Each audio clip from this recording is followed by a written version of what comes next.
So from here in the Lakeside City, Purity, back to you in the studios. Right, Bramwell, thank you. Let's now cross over to Kakamega County, where Alan Ochanda is.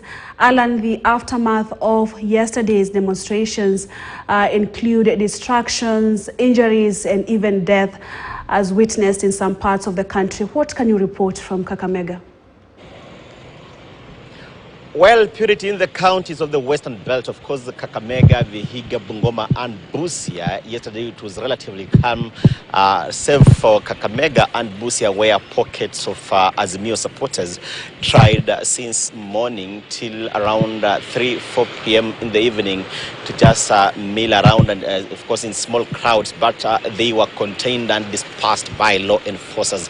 But in the counties of Bungoma and Vihiga, it was quite calm. And unlike the other Azimio support bases here in Western Kenya, in the 4 counties I just mentioned, there were no injuries reported. There were no destruction of properties reported.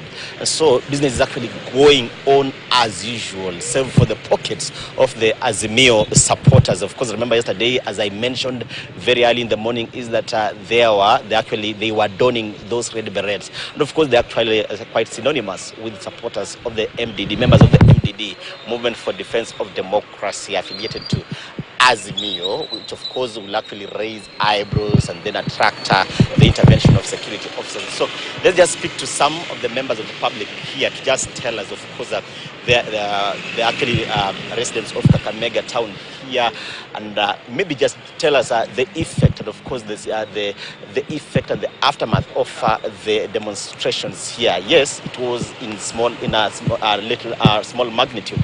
But of course, they have their say about the demonstrations ongoing in the country. Maybe, Ndugu, just tell us your name. And of course, yesterday you were here in Kakamega town. You witnessed the pockets of violence, the pockets of demonstration, but they were quelled by law enforcers. As a resident of Kakamega County, resident of Kakamega town, what is your take about these ongoing demonstrations? And of course, if at all, it's actually have maybe at all on the businesses of this particular town? Actually, I'm Sungu Ngaira, one of the businessmen in town. I may say that the demonstration were not of that big magnitude, but the tension in town actually affected our outcome in totality, because people had fears that there will be destruction of properties. Now, most of the people in town were actually afraid to do their normal business.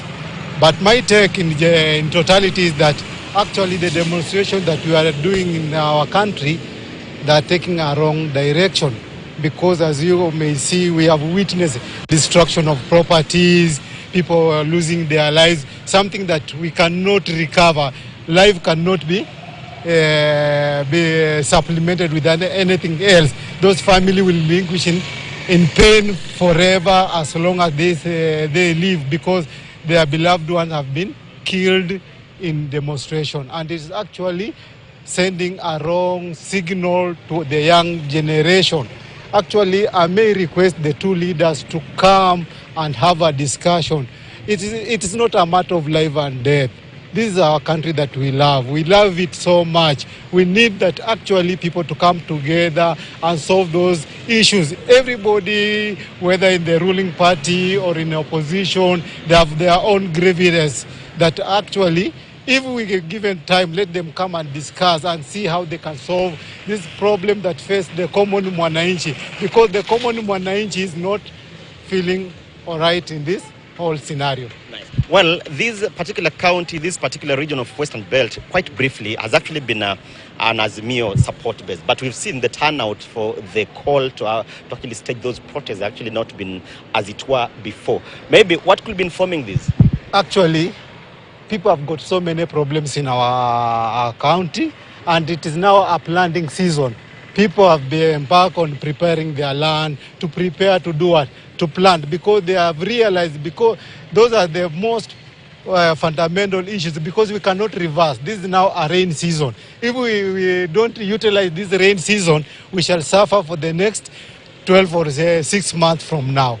That is, I think, is the most factor that has actually made people not to come out in large numbers. Sawa. Well, karibu sana pia ndugu. Maybe just tell us your name, and of course we've seen the outcome, the people not really heeding that call to turn out for demonstrations, save for the pockets of demonstrations witnessed here in Kakamega and Busia, but they were actually contained on time by law enforcers.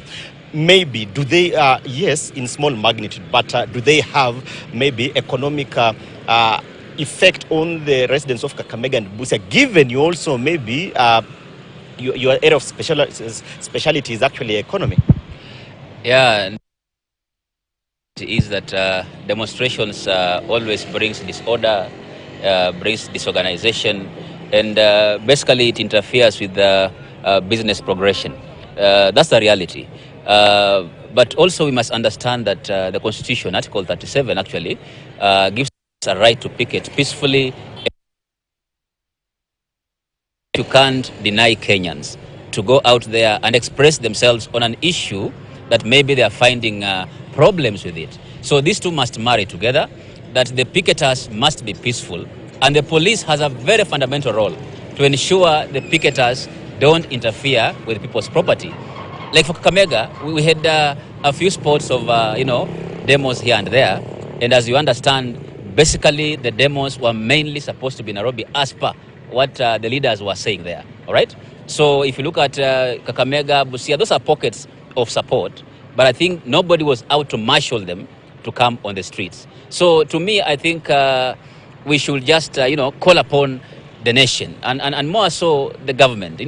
We must have a government that is responsible to go Chanda.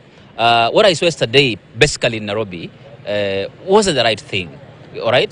To an extent that we had the former president's land being invaded by people, and what worries me the more is that that land is normally protected by security. So the question is, where was the security? And how comes these people were allowed to do what they did for that long? If the other picketers were being chased around, tear gassed by the police, how comes these particular ones were not touched and affected? So I think for me, as a patriot who is a Kenyan, we are heading on a dangerous ground. And I want to call our leadership, more so the presidents. It must realize we have a country which we must protect. We can't have a government that seems, to be aloof when issues of hooliganism, destruction of people's property is going on. Yes. That should be very clear. Yeah. Sawa. Well, because of time, we shall still be engaging on in the subsequent bulletins, Swahili bulletin.